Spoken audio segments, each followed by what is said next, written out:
Voilà, comme je peux vous le dire, c'est d'avoir Nayeb dans son coin, c'est toujours un plus. Ah, on le voit, hein, 20 ans, 1m95. C'est énorme. Très grande taille. 77 kilos, c'est vraiment grand. 77 kilos dans le coin bleu. Combattant belge. Il nous vient de la team Terra Nova. Il est âgé de 20 ans, mesurant 1m95. Il a été pesé à 76 kg 700. Palmarès vierge, Khamzat Borz Forgiev.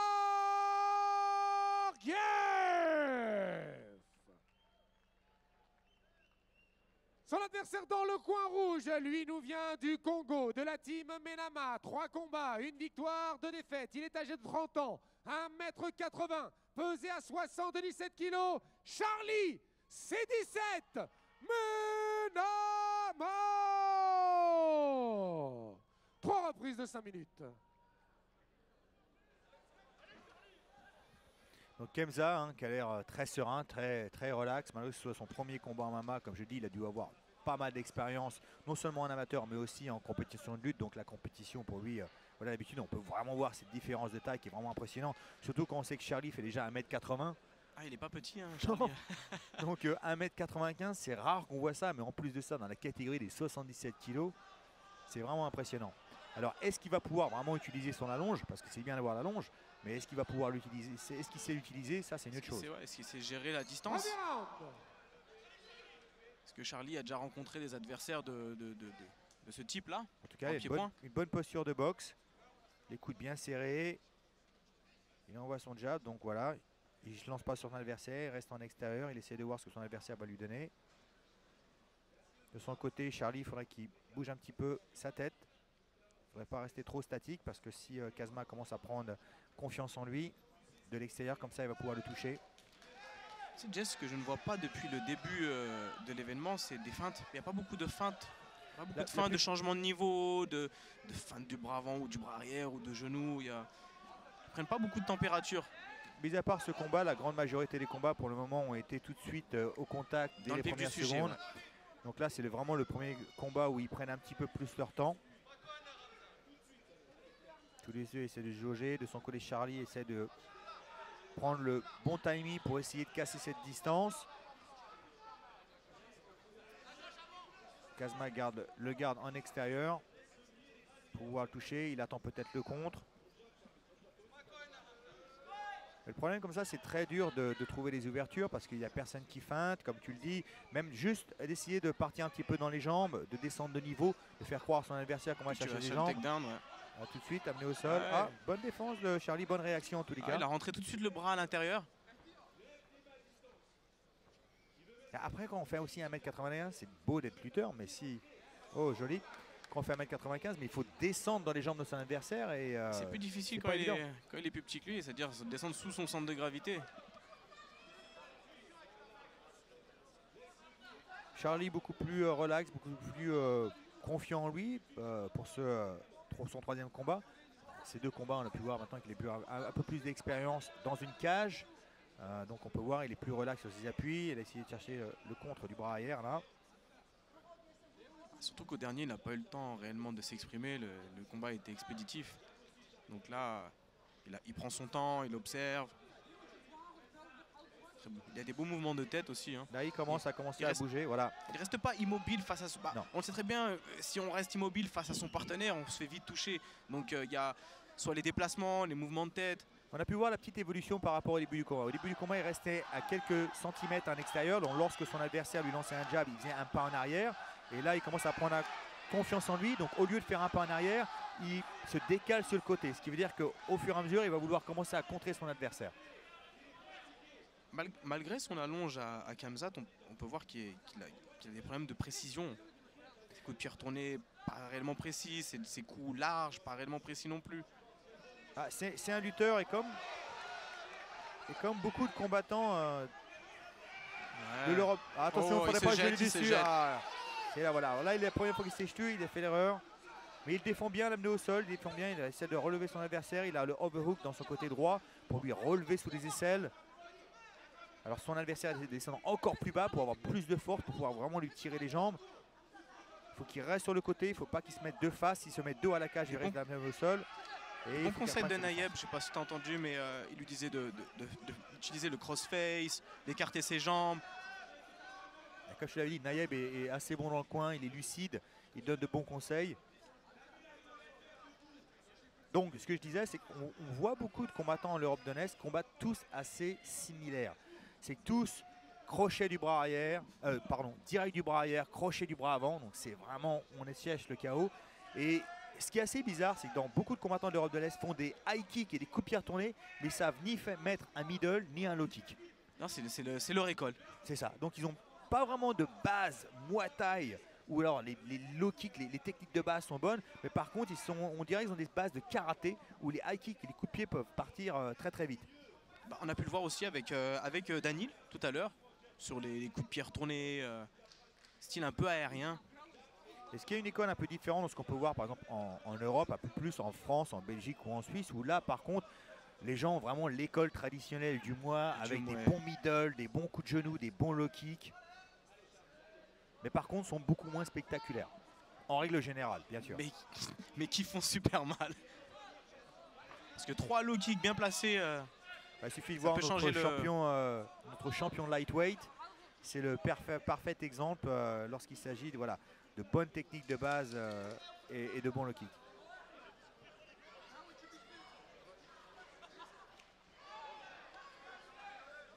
On voit cette posture karaté avec changement de garde. Donc voilà, premier round d'observation, je dirais. D'observation, Khamzat a été un peu plus au corps à corps, a peut-être touché un peu plus régulièrement. Il a essayé d'amener son adversaire au sol. Mais Charlie sur ce combat-là, il m'impressionne parce qu'il a quand même assez bien défendu. On peut voir là, même si bon là, cette amenée au sol n'était pas la meilleure. J'ai l'impression que Khamzat n'aime pas nécessairement prendre des coups, mais il s'y essaye. C'est-à-dire pour lui, c'est ce combat-là, c'est le combat où il va essayer de boxer avec un adversaire, où il va essayer des choses. Mais c'est vrai qu'on peut voir qu'il n'a pas vraiment l'habitude de boxer. Et aussitôt que les coups volent, sa lutte en fait est il rentre tout de suite dans la lutte, au corps à corps. Et ses réactions de lutte ne sont pas nécessairement les mêmes qu'il doit avoir en fait à l'entraînement. Et craint-il aussi le pied-point de Charlie? Même s'il reste assez relax. Hein. Et Charlie de son côté, on peut voir vraiment la différence qui s'est entraînée chez Naïeb, parce que il a des bonnes réactions maintenant au sol. Il défend avec beaucoup plus de succès les amener au sol. Il se positionne beaucoup mieux contre la cage. Et surtout, il réagit aux consignes. C'est très important d'écouter son coin. C'est votre coin voit ce que vous ne voyez pas. Ou en tous les cas, parfois aussi renforce ce qu'on pense pouvoir faire. C'est-à-dire qu'on voit les choses, mais quand le coin le dit, on se sent un peu obligé de le faire. Ça confirme.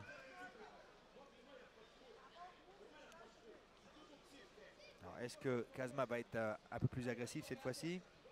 Et essayer de marquer plus de points. Et en attendant, Charlie a deux défenses de takedown sur le premier round. Tous les deux attendent que l'autre bouge à l'intérieur. J'ai l'impression que tous les deux veulent contrer en fait. Et tous les deux restent en fait en extérieur. Il faut aussi une petite... Il y a un petit ego qui rentre dans ce combat où quand tu sais que le gars m'attend en lutte, il s'attend à ce que je lutte, je vais lui montrer que je peux boxer, et des fois ça peut être c'est à double tranchant, ça peut être une erreur de rentrer dans ce jeu-là.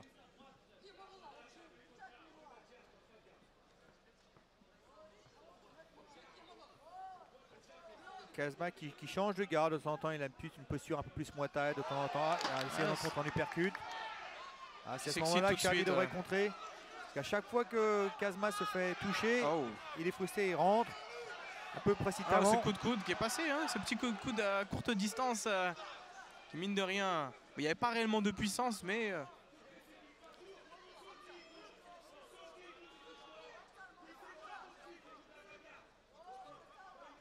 À chaque fois que Khamzat se fait toucher, il y a l'ego qui touche et il se lance un peu plus sur son adversaire. Et c'est pour ça que Charlie, même de son côté, devrait travailler même peut-être quelques low kicks, des low kicks bas, pour déstabiliser un peu son adversaire, mais aussi pour toucher son ego, pour qu'il puisse rentrer et comme ça le toucher en contre. Et là, il l'appelle.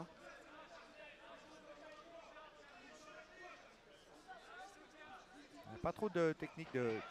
il a été ramassé un peu bas. Voilà, il a eu succès avec son amené au sol. Est-ce qu'il va vraiment travailler son ground and pound? Il le met contre la cage. Il a décidé de travailler, voilà, de l'amener de lui-même. Certains combattants, quand ils se font ramener, ils cherchent à eux d'eux-mêmes aller contre la cage. Là, c'est lui qui l'a ramené. Car voilà, quand on se fait ramener contre la cage, on peut utiliser la cage à notre avantage pour pouvoir se relever. Ce que beaucoup de combattants ont fait d'ailleurs en début de soirée ce soir. Beaucoup ont utilisé la cage correctement pour pouvoir se relever à chaque fois. Et d'autres décident d'utiliser la cage pour bloquer l'adversaire et pouvoir travailler, voilà, car quand on a la tête contre la cage, ça casse notre posture, vu que notre tête elle est vers le bas et on a besoin de notre tête pour pouvoir se relever, pour pouvoir posturer. D'ailleurs, Aïda, Aougli l'ont bien tentative fait ce de clé de bras, tentative de clé de bras sur, de Charlie, très bien. Tentative, mais tentative, voilà. Mais qui est... Une tentative ensuite qu'il a décidé de changer en frappant. C'était pas vraiment la meilleure des choses. Lorsque l'adversaire défend la clé de bras, c'est essayer de passer sur une autre soumission, voire même se relever. Mais de frapper comme ça, bon voilà, c'était pas vraiment nécessairement mieux ce qu'il y a de mieux à faire. Et Khamzat qui voulait impressionner en essayant de slammer Charlie au sol. Je ne pourrais pas vous dire les consignes du coin à Khamzat, mais je pense qu'il leur demande de mettre des coups. Mais Charlie, là, alors oui, en effet, il faudrait qu'il arrive à se relever. Donc, il faudrait qu'il prenne une posture sur son coude droit pour ensuite sortir ses hanches et mettre ses fesses contre la cage pour ensuite prendre posture sur sa main droite et son pied gauche et se relever. Alors, je suis sûr maintenant, à mettre en pratique voilà. dans ces conditions-là. Mettre en pratique, c'est aussi facile à faire que ce que les gens ont compris ce que je viens de dire. En tout cas, il montre des défenses intéressantes. Hein. Oui, il contrôle les bras. Il a un contrôle, il évite, pour éviter que Khamzat posture. Tentative de clé de jambe. Il demande des coudes. Le coin de Khamzat demande les coudes. Il faut qu'il continue à être actif. Charlie, il rentre bien la tête. Joli, super, ça c'est magnifique. Il le touche. Il a touché sur le crochet du droit en sortie. Il aurait fallu qu'il aille à l'attaque. Là, Charlie a touché son adversaire. Il faut qu'il continue. Il n'a pas levé les mains en sortie. Il s'est tout de suite fait contrer sur ce bras arrière. Toujours se protéger. Voilà. Je pense qu'il est touché encore. Il est sur le reculoir. Il prépare son bras arrière. Je pense que Khamzat prépare son bras arrière. On voit qu'il commence un peu à téléphoner ses coups. Il reste 20 secondes à Charlie pour essayer de marquer un peu plus ses points. Il a touché sur le bras. Voilà la défense, voilà comme tu le disais tout à l'heure, dès que ça part un peu en bagarre. Belle défense de Charlie de son côté, il défend bien ce single leg. Il faudrait qu'il pousse la nuque de son adversaire avec sa main gauche. Et qu'il recule cette jambe, qu'il essaie de sprawler et reculer la jambe qui a attrapé. Un crossface. Il essaie de faire un crossface, ça aurait été plus judicieux de pousser la nuque de son adversaire. Mais en tous les cas, il a les bonnes réactions, les bonnes défenses d'amener au sol, qu'il n'avait pas nécessairement à son dernier combat. Donc, Khamzat qui a laissé de l'énergie sur ce dernier échange. Hein. Et s'asseoir, je ne sais pas si c'est le meilleur moyen de récupérer le fait de s'asseoir. Non, il a été touché, il a été surpris par ce coup-là. Et malheureusement, Charlie n'a pas réagi tout de suite, il n'a pas sauté dessus. A-t-il pensé que c'était aussi une feinte ou autre? Ça aurait été aussi. On l'a déjà vu, ce fameux fight à l'UFC où l'autre s'est fait toucher au foie, fait mine de se faire... non, même pas, il a dit qu'il a réellement été touché et qu'il a envoyé ce bras arrière. Surtout que Kazma, au bout de quelques secondes, il avait tout de même quand même suffisamment récupéré pour pouvoir lancer son bras arrière. Et je dirais même plus une dynamite. Voilà, il voulait vraiment le lancer. Donc voilà. Et encore une fois, quand on combat un adversaire de 1m95, de venir comme ça se jeter sur lui, c'est toujours assez dangereux parce qu'il y a toujours cette allonge, cette distance. Donc, troisième round. Est-ce que Charlie va faire parler un peu plus ses points? Est-ce que justement cet échange va lui donner un peu plus confiance en lui? Avoir la stratégie, hein, savoir ce que le coin à Khamzat lui a dit. Est-ce que ramène ce combat au sol et essaye de frapper ou de soumettre? Parce que là, voilà, c'est le dernier round et c'est maintenant qu'il faut faire la différence. À voir comment aussi il a récupéré. Hein. Ils sont tous les deux relativement frais. En tous les cas, Charlie est beaucoup plus relax sur ses appuis. Il a l'air un peu plus frais quand même que Khamzat. Hein. Encore une fois, on ne sait pas le cutting que Khamzat a fait. 1m95, je ne pense pas qu'il soit tous les jours à 77 kg. Et ça joue beaucoup. Hein.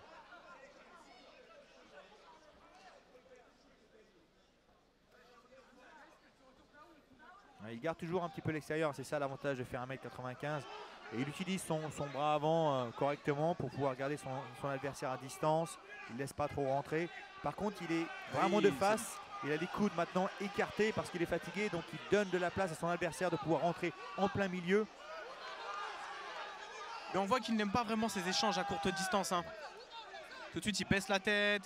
Très bonne défense tout de suite de Charlie. Qui lui demande de se relever et de venir échanger en pied-point. C'est le problème, même en boxe anglaise avec des combats. Oh, tout de suite, il va à l'attaque, il veut finir sur ce cette combat. wave, ce bras arrière. Charlie maintenant commence à prendre confiance en lui. Mais attention à ne pas tomber dans l'euphorie et de se laisser disperser.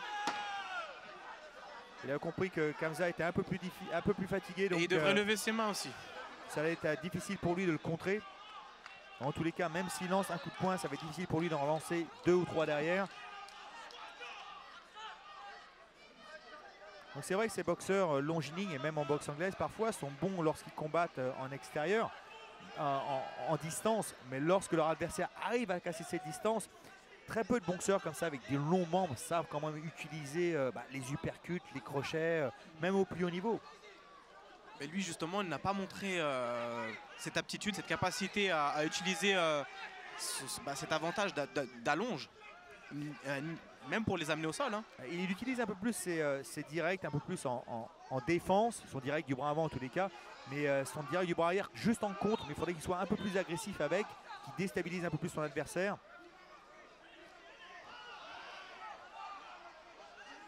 Charlie qui va un peu plus à la bagarre là. Il veut vraiment gagner ce 3e round.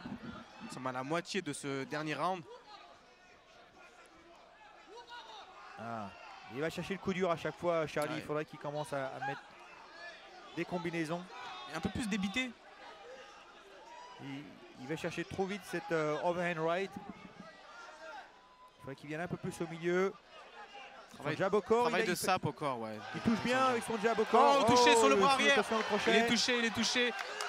Vous allez voir Khamzat, il va essayer tout de suite de ramener au sol. Hein. À chaque fois qu'il est touché, blessé comme ça, il ne cherche plus à répondre en pied-point. Hein. Charlie touche bien à chaque fois avec ce jab au corps. Là. À chaque fois il fait mouche, à chaque fois il déstabilise son adversaire. Il se décale, il touche. Et il faudrait qu'il enchaîne avec ce jab au corps. Parce qu'à chaque fois il n'a fait que le jab. Maintenant il faudrait qu'il enchaîne quelque chose derrière. Il reste sur un coup. Surtout qu'il a l'air d'avoir l'énergie et il se met en gaucher.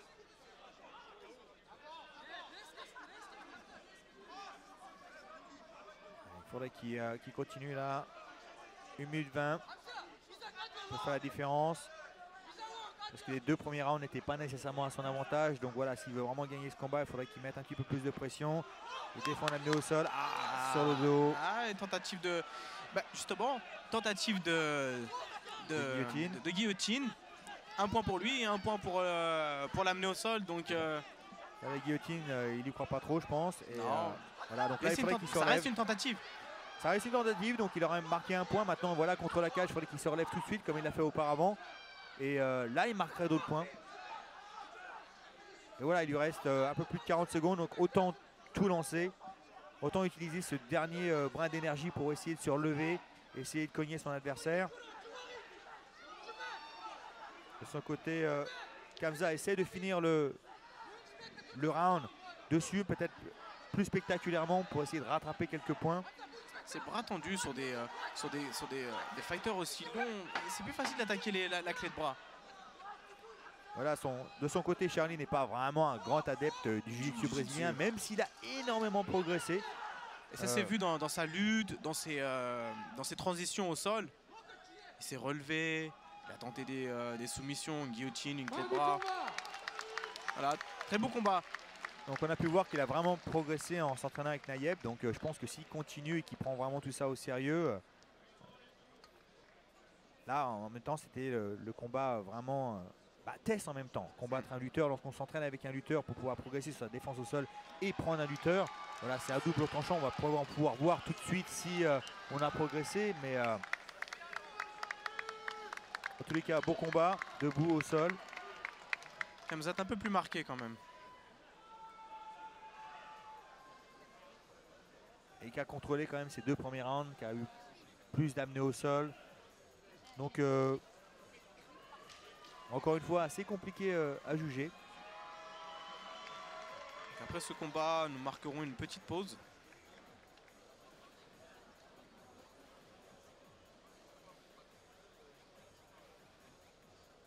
Nous attendons la décision des juges. En attendant, parle-nous un petit peu de ton club. Où il est en ce moment, qu'est-ce qui se passe là-bas? Alors en ce moment, j'entraîne à Comblaville, dans un club qui s'appelle la Fight & Co Academy. Ça doit faire 2 ans que j'entraîne là-bas. J'ai des élèves amateurs, professionnels. Il y a du loisir? Il y a du loisir. Il y a du loisir. Bah, la plupart sont loisirs. La plupart sont loisirs. Quelques professionnels. Pour hommes et femmes, bien sûr. Hommes, femmes. On a une section kid aussi. On a des cours spécialement que pour les femmes. Donc de temps en temps, c'est difficile des fois de ramener des femmes dans ce monde de brut. Bah, en même temps, parlant des femmes, la première française a signé à l'UFC. Ah oui, exactement. Donc voilà. Non, Farah, comment ça s'appelle déjà? Farah, ouais, je crois. Et après son nom de famille, je ne sais plus. Moi non plus. Je suis désolé. Je suis très mauvais avec les noms. Mais on va vous retrouver, on vous le dira par la suite. Mais en tous les cas, voilà. Première française à combattre à l'UFC. Alors, on connaît tous Stevie, qui était l'une des vétérantes françaises du MMA, voilà, qui a ouvert la porte à la discipline. Vainqueur par split décision, Khamzat. Khamzat, voilà, les amener au sol, on fait la différence. En tout cas, belle performance de Charlie. Qui sera un petit peu moins déçu de son dernier combat la dernière fois, qui était, voilà, il s'était fait avoir sur cette clé de cheville.